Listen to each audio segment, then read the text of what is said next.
Hello friends, this is Horator, the ultimate voice of your horror narrator.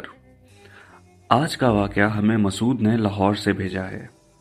वो कहते हैं, अस्सलाम वालेकुम उस्मान, मेरा नाम मसूद है और मैं इस वक्त अपनी बेटी के साथ लाहौर में रिहाइश पजीर हूँ।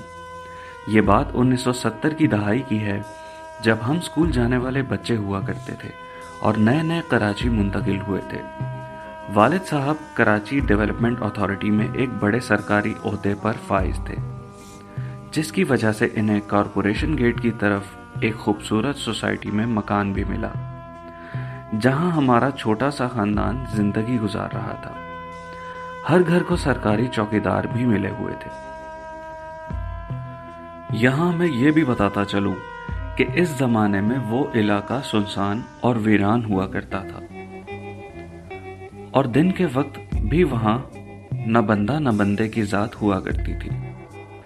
उस वक्त वहां कुछ कुदरती झाड़ियां और छोटी पहाड़ियां भी हुआ करती थी। हमारी वालदा एक घरेलू खातून थी जो काम काज में मगन रहती थी।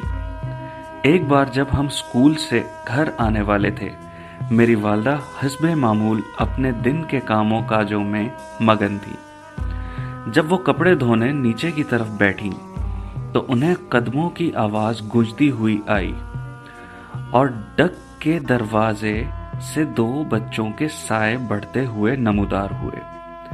अम्मी को पसीने आ गए और वो दिल ही दिल में अल्लाह से दुआएं करने लगी कि या अल्लाह, शायद कोई चोर या डाकू घर में घुस आए हैं और मैं निहत्ती हूं, मेरी मदद फरमा।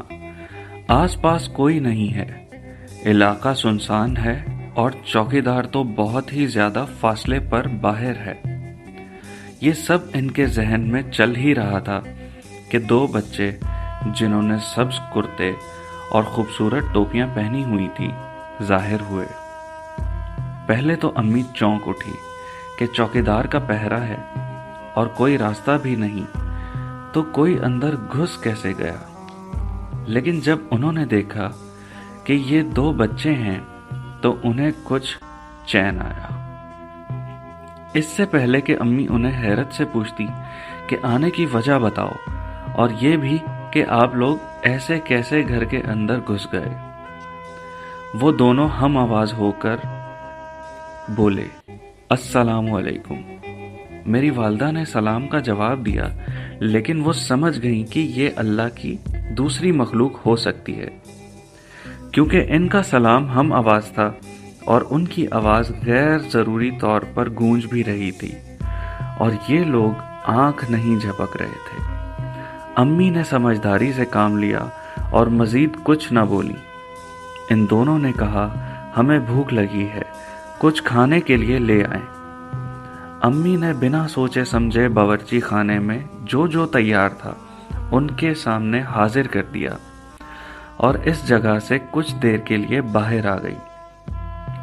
2 मिनट ही के अंदर बाद वो उन्हें पानी देने गई तो देखा कि वो खाना कोई 5 से 6 बालिग बंदों का था और वो सब खा लिया गया था। वो लोग खड़े हुए खुदा हाफिज कहा और इसी दरवाजे से बाहर निकले जहां से अम्मी को पहली बार उनका साया दिखाई दिया। अम्मी ने मारे तजस्सुस के देखना चाहा कि ये जाते कहाँ हैं, चौकीदार इन्हें क्या कहता है, इंसान भी हैं या वाकई वही हैं जो मैं सोच रही हूँ, वगैरह वगैरह। जब 1-2 सेकंड ही में दरवाजे से झांका तो वहां ना तो कोई इंसान था और ना हैवान, और चौकीदार दूर अपने हुजरे में बैठकर दिन का खाना खा रहा था। ये मंजर देखकर अम्मी जान के होश उड़ गए और वो चंद सेकंडों तक सकते की हालत में रही। हड़बड़ाती हड़बड़ाती चौकीदार के पास भागते भागते पसीनों में लथपथ पहुंची तो चौकीदार ने पूछा, बाजी क्या हुआ है, आप मुझे डरी हुई लग रही हैं।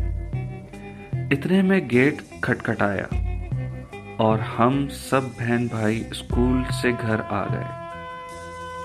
अम्मी ने चौकीदार और हमें ये सारा वाकया सुनाया और पूछा کہ کیا اس حلیے کے 2 لڑکوں کو آتے دیکھا ہے جو سیکنڈوں میں غائب ہوئے ہیں؟ ہم سب نے نفی میں جواب دیا۔ ہم سب گھر والے اس واقعے سے خاصے ڈر گئے اور یہ اب ایک معمہ بن کر رہ گیا۔ لیکن جب میں نے ابا جان اور چوکیدار کی اس معاملے پر گفتگو سنی، اس نے ابا کو بتایا کہ اس علاقے میں ایسے چھوٹے موٹے واقعات معمول کا حصہ ہیں، اور وہ سامنے جو پہاڑیاں ہیں وہ کافی آسیب زدہ ہیں جہاں لوگ جانے سے کتراتے ہیں۔